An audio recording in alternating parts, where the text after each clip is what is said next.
భువన చైతన్య ప్రసారం.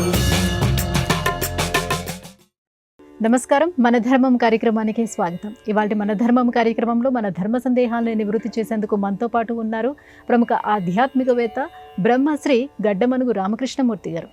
గురుగారు నమస్కారం. ఓం శ్రీమాత్రే నమః. గురువుగారు, భగవద్ రామానుజాచార్యులు వారు అంజలి ముద్రలో భక్తులను కటాక్షించడంలో ఆంతర్యం ఏమిటి? భగవద్ రామానుజాచార్యుల వారు విశిష్టాద్వైతాన్ని ప్రపంచానికి అందించిన మహానుభావుడు. వారు వ్యాఖ్యాముద్రలో, అంజలి ముద్రలో అద్భుతమైనటువంటి సత్యాన్ని ప్రకటించారు. పంచ కర్మేంద్రియాలు, పంచ జ్ఞానేంద్రియాలు, మనస్సు స్వామికి సమర్పించేటువంటి విధానమే అంజలి ముద్ర. శ్రోత్రం చక్షుస్పర్శనం చ రసనం ఘ్రాణమేవచ అధిష్టాయ మనశ్చాయం విషయానుపసేవతే అని చెబుతుంది భగవద్గీత. ఈ ఇంద్రియాలన్నింటి మీద మనస్సు అధిరోహించి అనేక రకాలైనటువంటి ఆలోచనలు కలిగిస్తున్న నేపథ్యంలో మనహ మనహ మనహ అంటూ మనస్సు నాది, నేను అన్న భావాన్ని నీలో పెంపొందిస్తున్నటువంటి సమయంలో నమః నమః నమః, నాది కాదు, నేను కాదు, అంతా ఆ భగవంతుని యొక్క కృపా కటాక్ష వీక్షణమే అన్న భావాన్ని ప్రకటించటమే అంజలి ముద్రలోని ఆంతర్యం. అంతా ఆ శ్రీమన్నారాయణుడే, సర్వశేషి, సర్వజ్ఞుడు, సర్వవ్యాపి. ఆ స్వామి చేతిలో సాధనాన్ని మాత్రమే నేను, నాదంటూ ఏమీ లేదు, నాకంటూ ఏమీ లేదు అన్న భావన అంజలి ముద్ర ద్వారా ప్రకటితమవుతుంది. ఇక వ్యాఖ్యాముద్ర, చిన్ముద్ర, ఉపదేశముద్ర, ఉత్తమోత్తమైన సర్వము నడిపించేటువంటి శ్రీమన్నారాయణునికి మించినటువంటి పరదైవమేది లేదు అని చెప్పటమే వ్యాఖ్యాముద్రలోని అంతరార్థం.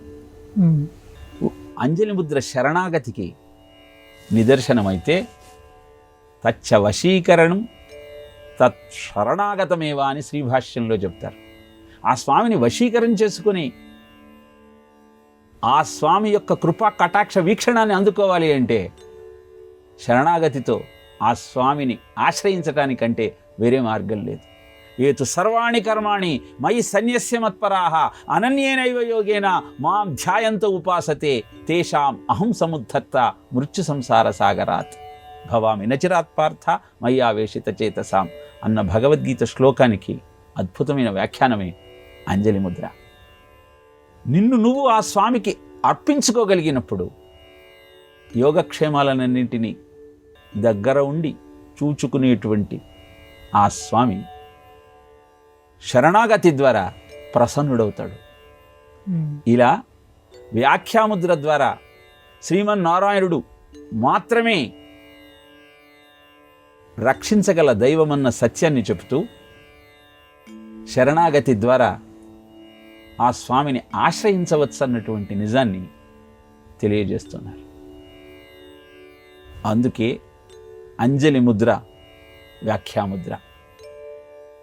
త్రోవ భాష్యకారులు, సన్నిధి భాష్యకారులు తిరుమల వెళుతున్న నేపథ్యంలో కాలినడకన వెళ్ళేటప్పుడు దారిలో మనకు త్రోవ భాష్యకారులుగా ఆ స్వామి దర్శనమిస్తే, ఇక ఆలయంలో హుండీ ఎదురుగా తాళపాక అర దగ్గర సన్నిధి భాష్యకారుల రూపంలో రామానుజాచార్యుల వారు మనకు ఈ సత్యాన్ని తెలియజేస్తుంటారు. కనుక శ్రీమన్నారాయణ్ణి మించిన దైవం లేదన్న దృఢమైనటువంటి నిశ్చయమైనటువంటి పూనికతో ఆ స్వామిని ఆశ్రయించి అద్భుతమైన ఆనందాన్ని అందుకునే ప్రయత్నం చేద్దాం.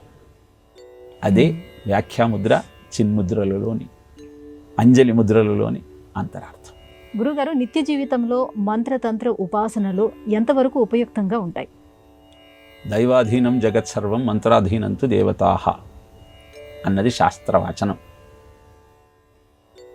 కష్టాలలో ఉన్నప్పుడు మానవ ప్రయత్నంగా ప్రతివారు అనేకమైన ఉపాయాలను ఆలోచిస్తారు.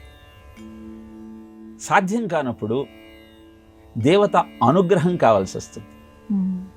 ఆ దేవత అనుగ్రహాన్ని అందుకోవటం కోసం మంత్రము, తంత్రము, ఉపాసన అవసరం. అనారోగ్యంతో బాధపడుతున్నటువంటి వ్యక్తి అనారోగ్యాన్ని పోగొట్టుకోవటం కోసం ఔషధాన్ని స్వీకరిస్తాడు. ఔషధం ద్వారా కూడా ప్రయోజనం కనపడనప్పుడు ప్రతి రోగి చుట్టూ ఏ శరీర భాగం మీద అయితే వ్యాధి ఉన్నదో అక్కడ నల్లగా ఒక ఆరా కనబడుతుంది.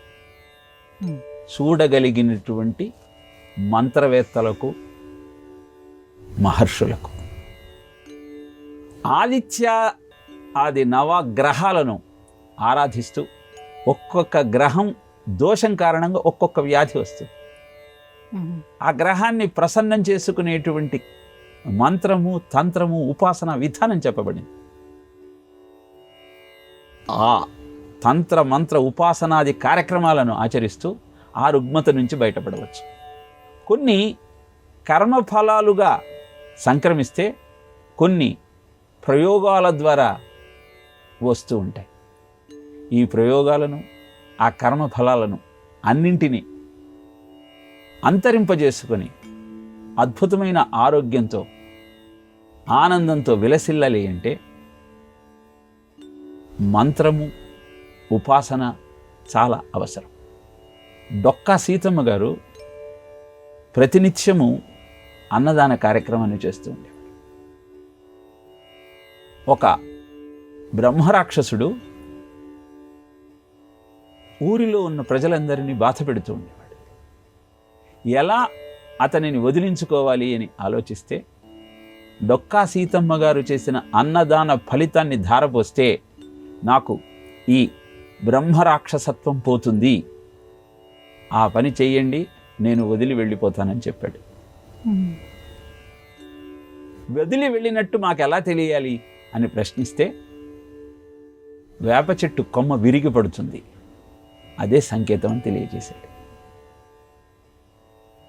అందరి ఆకలిని తీర్చేటువంటి ఆ మహాతల్లి ఆ కుటుంబం ఆరోగ్యం కోసం అన్నదాన ఫలితాన్ని ధారపోయటానికి సిద్ధమైంది. ఆ ప్రక్రియ ముగిసిన మరుక్షణం వేప చెట్టు కొమ్మ విరిగి పడింది. జరిగిన ఈ దృష్టాంతం తెలియజెప్పే సత్యం ఏమిటి అంటే అద్భుతమైన పుణ్య ఫలాన్ని ధారపోయటానికి మంత్రం అవసరం. అనేకమైన రోగాలను పోగొట్టుకోవటానికి, అభివృద్ధిని సాధించటానికి, కష్టాల వలయం నుంచి బయటపడటానికి మానవ ప్రయత్నం సరిపోనప్పుడు దైవం అనుకూలించటం కోసం ఆవాహన చేసే మంత్ర, తంత్ర, ఉపాసనాది క్రియా కార్యక్రమాలు కూడా అవసరం. దత్తాత్రేయుల వారు కుమారుడు మరణించారని శోకిస్తున్న తల్లిదండ్రుల బాధను చూసి ఆ పిల్లవాడిని బ్రతికించారు. అనంతరం భక్తులు ప్రశ్నించారు, ప్రారబ్ధానుసారం ఆ పిల్లవాడు మరణించాలి కదా, ఎలా అతనికి ఆయువును అందించారు అంటే సమాధానంగా వచ్చే జన్మలో ఆ పిల్లవాడు అనుభవించాల్సిన ఆయుష్ను కొంత ఇప్పుడు అందించాను అని తెలియజేశారు. అలాగే భగవాన్ రమణులు తల్లి అంత్యకాలంలో ఆమె హృదయం మీద, శిరస్సు మీద చేతులుంచి చాలాసేపు కూర్చున్నారు. భక్తులంతా అడిగారు, స్వామి ఎందుకు అలా చేశారు? మా తల్లి అనుభవించాల్సిన ప్రారబ్ధాన్ని, జన్మజన్మల కర్మ ఫలాన్ని హరించి ఆమెకు ముక్తిని ప్రసాదించానని తెలియజేశారు. ఇలా మహానుభావుల యొక్క కృపా కటాక్ష వీక్షణం, అనుగ్రహం ప్రారబ్ధాన్ని అంతరింపజేసి ముక్తిని అందించగలిగిన అద్భుతమైన సాధన. ఆ మహానుభావుల ఆశ్రయంలో, వారు చూపిన మార్గంలో నడుస్తూ, వారు అందించిన విజ్ఞానాన్ని అభ్యసిస్తూ, మంత్రము అన్నది దేవతకు సంకేతము అన్న విషయాన్ని గ్రహిస్తూ, గురువుల ద్వారా మంత్రాన్ని స్వీకరించి ఉపాసన చేసి అనుకున్న ప్రయోజనాన్ని నెరవేర్చుకోవచ్చు. అదే మంత్రతంత్ర ఉపాసనల ద్వారా మానవ జీవితాన్ని సంస్కరించుకునే అద్భుతమైన ఉపాయం. గురుగారు, పితృగణములను ఆరాధించాలి అని చెప్తారు. ఇంతకీ పితృగణాలు ఎన్ని, వారి వైశిష్ట్యం ఏమిటి? దేవతారాధన కంటే పితృదేవతారాధన అద్భుతమైన ఫలితాన్ని అందిస్తుంది అని శాస్త్రం తెలియజేస్తుంది. పితృదేవతలు నిస్వార్థపరులు. వారిని ఆశ్రయిస్తే వంశవృద్ధి జరుగుతుంది. పునర్జన్మను కూడా ఉత్తమోత్తమంగా మలుచుకునేటువంటి అవకాశం ఏర్పడుతుంది. భీష్ముడు శంతనుని మరణం తర్వాత పిండ ప్రదానం చేస్తూ ఉంటే భూమిని చీల్చుకొని శంతనుడి హస్తం బయటకు వచ్చింది. భీష్ముడు హస్తంలో పిండ ఉంచకుండా దర్భల మీద ఉంచి శాస్త్ర ప్రకారం శ్రాద్ధం అందించాడు. సంతోషించిన శంతనుడు, వైదిక కిరణను శాస్త్రబద్ధంగా నెరవేర్చిన నీకు స్వేచ్ఛా మరణాన్ని వరంగా ఇస్తున్నాను. ఈ ఐహిత్యం ఏం తెలియజేస్తుందంటే, పితృదేవత కటాక్షం దొరికితే రోగాలు రొష్టులు లేకుండా ప్రశాంతమైన జీవితం సొంతమవటమే కాకుండా వంశవృద్ధి కూడా జరుగుతుంది. వసువులు, రుద్రులు, ఆదిత్యులు అని 33 మంది పితృదేవతల గురించి శాస్త్రం తెలియజేసింది. 7 పితృగణాలుగా మూర్తములు, అమూర్తములు అంటూ విభజించింది. వైరాజులు, అగ్నిశ్వాత్తులు, బర్హిషుదులు అనే 3 పితృగణాలు అమూర్తములు, అంటే రూపం లేనివారు. వైరాజులకు మానసిక పుత్రిక మేన. ఆ మేన హిమవంతుణ్ణి వివాహం చేసుకొని ఏకపర్ణ, అపర్ణ, క్రౌంచుడు, మైనాకుడు అన్న సంతానాన్ని పొందింది. ఆ అపర్ణే పార్వతిగా పరమేశ్వరుణ్ణి వివాహం చేసుకుంది. అగ్నిశ్వాత్తులకు జన్మించినది అచ్చోద. అలానే ఈ బర్హిష్ఠులు, సోమపులు, ఆజ్యులు ఇలా పితృగణాలను 7 గణాలుగా విభజించి వారిని ఆరాధిస్తూ అద్భుతమైనటువంటి శ్రేయస్సును పొందమని శివపురాణంలో విపులంగా తెలియజేయటం జరిగింది. ఆ దేవతామూర్తులను, పితృదేవతలను ఆరాధిస్తూ జీవితాన్ని అద్భుతంగా ముందుకు నడిపించుకునే ప్రయత్నం చేద్దాం. గురుగారు, గ్రంథాలలో భగవద్గీత, పండుగలలో దీపావళి పరమశ్రేష్టమని కంచి పరమాచార్యులు పేర్కొనడంలో ఆంతర్యం ఏమిటి? యత్ర గీతా విచారశ్చ పఠనం పాఠనం స్మృతం తత్రాహం నిశ్చితం బ్రూహి నివసామి సదైవహి అని సాక్షాత్తు కృష్ణ పరమాత్మే తెలియజేశాడు. ఎక్కడైతే భగవద్గీత శ్రవణం జరుగుతుందో, పఠనం జరుగుతుందో, స్మరణ జరుగుతుందో అక్కడ నేను నిశ్చయంగా ఉంటాను. ఉపదేశము అందుకున్నటువంటి అర్జునుడు కర్తవ్య నిర్వహణలో కుశలత్వాన్ని, కౌశలాన్ని చూపి విజయం సాధించాడు. భగవద్గీతను ఆత్మసంహిత అంటారు. ఉపదేశ గ్రంథంగా అభివర్ణింపబడింది. భగవద్గీతలో తెలియజేసినటువంటి సత్యాల్ని శివపురాణము, స్కాంద పురాణము, విష్ణు పురాణము వీటిల్లో తెలియజేసిన యోగ విద్య ఉపనిషత్ సారమైన భగవద్గీతకు ప్రత్యేకత ఉన్నది. కారణం ఏమిటి అంటే, ఉపదేశం చేసే సమయంలో ప్రశాంతమైన వాతావరణం ఉండాలి. ఆదిశంకర భగవత్పాదులు 4 శిష్యులకు ఉపదేశం చేస్తున్న చిత్రపటాన్ని గమనిస్తే అక్కడ జలము, స్థలము 2 మనోహరంగా కనపడతాయి. కానీ భారత యుద్ధంలో కౌరవులు, పాండవులు యుద్ధానికి సన్నద్ధమైనటువంటి నేపథ్యంలో అహంకారము, మమకారము అంతరించి దేహాభిమానం వదులుకొని అర్జునుడు కృష్ణుణ్ణి శరణు వేడిన నేపథ్యంలో అద్భుతమైన గీతా బోధ జరిగింది. మానవ జీవితం కూడా నిరంతర సంగ్రామమే. ఆసురీ శక్తులు, దైవీ సంపత్తి నిరంతరము ఘర్షణ పడుతున్న నేపథ్యంలో సమస్యల వలయంలో చిక్కుకున్నటువంటి సామాన్యుడికి భగవద్గీత జ్ఞానము సాధనంగా, ఆయుధంగా, ఔషధంగా పనిచేసి అద్భుతమైన శ్రేయస్సును అందిస్తుంది. భగవద్గీత కించిదధీత గంగాజలలవ కణికాపీత సకృదయేవ మురారి సమర్చ తత్ర కరోతి యమేన చర్చ అంటారు శంకర భగవత్పాద. అందుకే భగవద్గీతలోని ఒక శ్లోకాన్నో శ్లోకపాదాన్నో అధ్యయనం చేసి అభ్యాసం చేయగలిగితే అన్ని సమస్యలకు పరిష్కారమై యముడి దగ్గర నీ చర్చ లేకుండా చేస్తుంది అంటే దేహాభిమానం లేకుండా నిష్కామ కర్మను ఆచరించిన వారికి నరకలోక ప్రాప్తి జరగదు, పునర్జన్మ అనేది ఉండదు. అందుకే భగవద్గీతకు విశేషమైన ప్రాధాన్యత ఇవ్వటం జరిగింది. పండుగలలో దీపావళికి అంత ప్రాధాన్యత ఎందుకు ఇవ్వటం జరిగిందంటే కొన్ని పండుగలను ఉత్తరాది వారు అద్భుతంగా నిర్వహిస్తే కొన్ని పండుగలను దక్షిణాది వారు చేస్తారు. కానీ దీపావళి పండుగను దేశమంతా, ప్రపంచంలో ఉన్న భారతీయులంతా ఆనందంగా జరుపుకునేటువంటి పండుగ దీపావళి. వైశిష్ట్యం ఏమిటి అంటే లోక కళ్యాణం కోసం తల్లే తన కుమారుడిని వధించి ప్రజలకు ఆనందాన్ని కలగజేయమని అభ్యర్థించిన నేపథ్యం దీపావళి.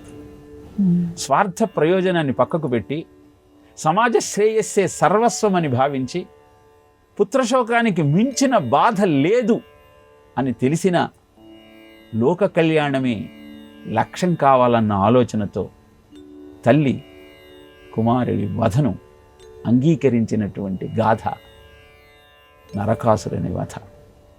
చతుర్దశ భువనాలను సొంతం చేసుకొని అమావాస్య నాడు ప్రాణాలను వదిలేసినటువంటి నరకాసురుడికి కూడా ఆఖరి క్షణంలో ఆత్మజ్ఞానం కలిగి నా జీవితం మీకు మార్గదర్శకం కావాలి అని నా వధను పండుగలా జరుపుకోండి, అభ్యంగ స్నానం చేసి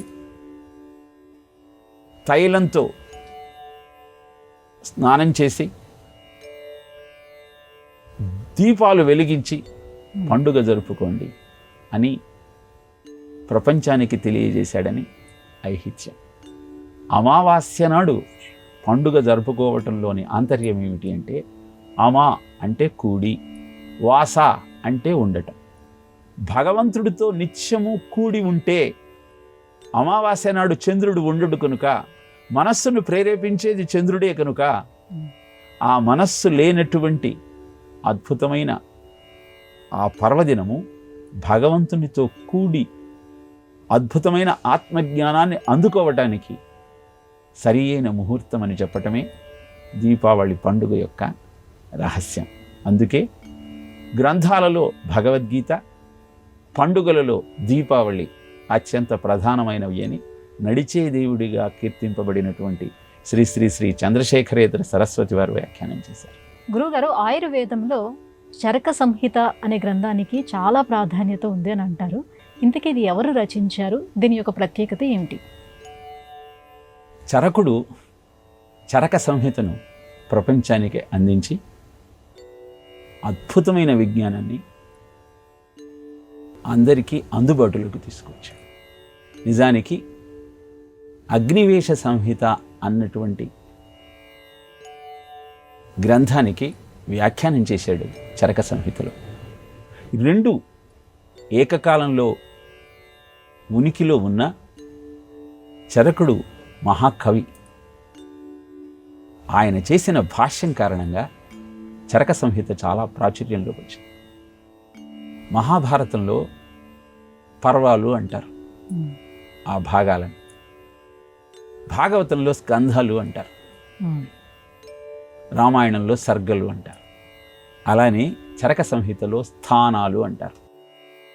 సూత్రస్థానాలు, నిదాన స్థానాలు, శరీర స్థానాలు, చికిత్స స్థానాలు, కల్పస్థానాలు, సిద్ధస్థానాలు అని చరక సంహితలోని అధ్యాయాలను పేర్కొనడం జరిగింది. సూత్రస్థానాలలో వైద్యుడు ఎలా ఉండాలి అన్న విషయాన్ని వివరించాడు. మైత్రి, కారుణ్య, రోగితో మిత్రత్వాన్ని నిరుపుతూ కరుణా దృష్టితో రోగిని పరిశీలన చేస్తూ అవసరమైనటువంటి వైద్యాన్ని ఆశాంతం చేస్తూ అనవసరమైనటువంటి చికిత్సలకు తావివ్వకుండా ఉండవాడే నిజమైన వైద్యుడు అని సూత్రస్థానాల్లో తెలియజేస్తాడు. అలానే నిదానం అంటే కారణం. రోగం రావటానికి కారణం ఏమిటి అన్న విషయాన్ని 8 అధ్యాయాలలో నిదాన స్థానంలో తెలియజేస్తాడు. ఎందుకు వస్తుంది అంటే ఇంద్రియాలకు సరిపడనటువంటి ఆహారాన్ని స్వీకరించినప్పుడు వ్యాధిగ్రస్తుడయ్యే అవకాశం ఉన్నది. కొన్ని పదార్థాలు తీసుకుంటే అలర్జీ అని అంటాం.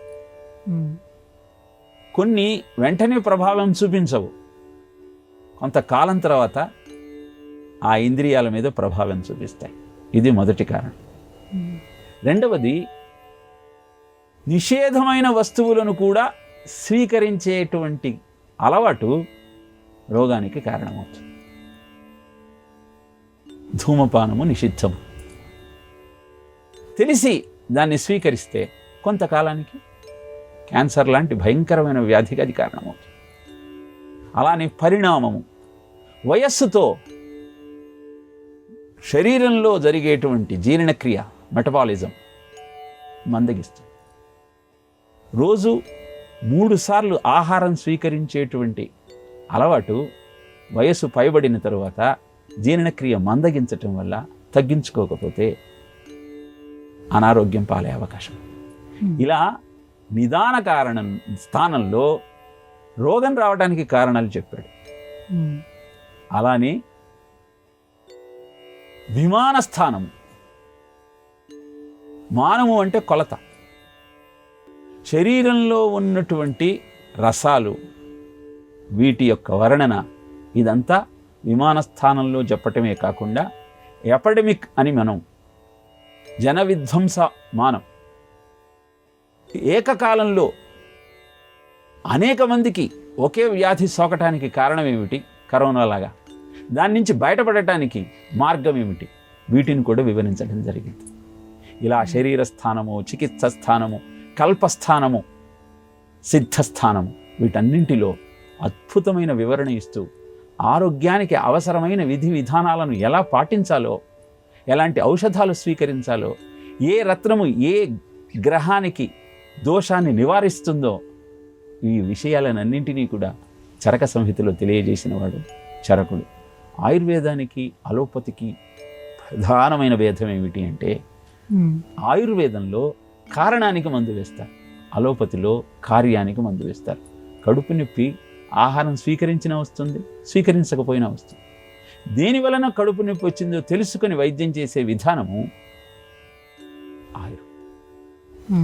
కడుపు నొప్పికి మందు ఇవ్వటం అలోపతి. కనుక అద్భుతమైన భారతీయ వైద్య విధానమైనటువంటి ఆయుర్వేదాన్ని ఆశ్రయించి ఆనందంగా ఆరోగ్యంగా ఉండే ప్రయత్నించారు. గురువుగారు, భగవంతుని ఉత్సవాలలో ఊరేగింపులో భాగంగా జానపద కళారూపాలను ప్రదర్శించడంలో ఆంతర్యం ఏమిటి? ఆధ్యాత్మికంగా ఆలోచిస్తే షోడశోపచారాల్లో రాజోపచార, దేవోపచార, శక్త్యోపచార, భక్త్యోపచారాలు అంటారు.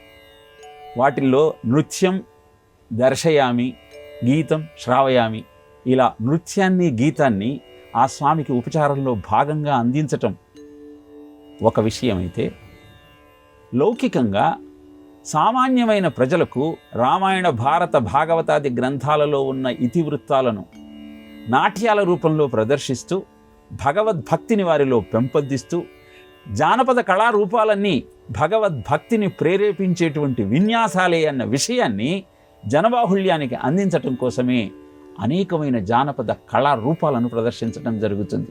కోలాటం కావచ్చు, నృత్యం కావచ్చు, గీతం కావచ్చు, సంగీతం కావచ్చు, కీర్తన కావచ్చు, ఇవన్నీ కూడా సామాన్య ప్రజలకు అద్భుతమైన ఆధ్యాత్మిక విజ్ఞానాన్ని అందజేసే సాధనాలు. అందుకే ఆ ఉత్సవాలలో అనేకమైనటువంటి భగవద్ రూపాలను ధరించి వారి అదృష్టంగా భావించి ఆ కళాకారులు మన ముందుకు వస్తారు. కోలాటాలను ఆడుతూ స్వామికి ఆ నివేదనను కోలాటం అనే కళారూపంలో చేస్తూ స్వామి యొక్క కృపా కటాక్ష వీక్షణాన్ని అందుకునే ప్రయత్నం చేస్తారు.